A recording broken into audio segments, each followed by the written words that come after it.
واعلم أن هذا القسم من التوحيد لم يعارض فيه المشركون الذين بعث فيهم الرسول صلى الله عليه وسلم، بل كانوا مقرين به. ولئن سألتهم من خلق السماوات والأرض فيقولون خلقهن العزيز العليم، ويقرون أن الله هو الذي يدبر الأمر وهو الذي بيده ملكوت السماوات والأرض، يقرون بهذا كله، لكن هذا لم يدخلهم في الإسلام،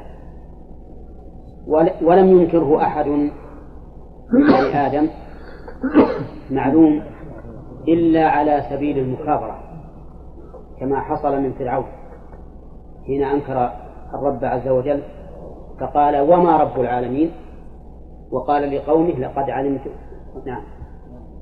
وقال لقومه ما علمت لكم من إله غير، وقال لهم أنا ربكم الأعلى.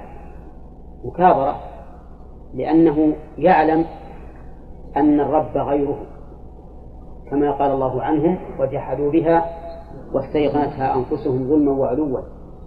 وقال له موسى وهو يناظره قال له لقد علمت ما أنزل هؤلاء إلا رب السماوات والأرض بصائر، ومع ذلك لم ينكر، ما قال لم أعلم هذا، فهو في نفسه مقر بأن الرب هو الله عز وجل، لكنه جحد ذلك مكابرة والعياذ بالله.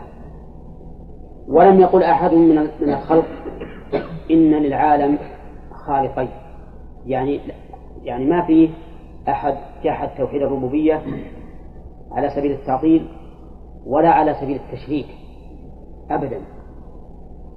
من الذي أنكره على سبيل التعطيل؟ فرعون.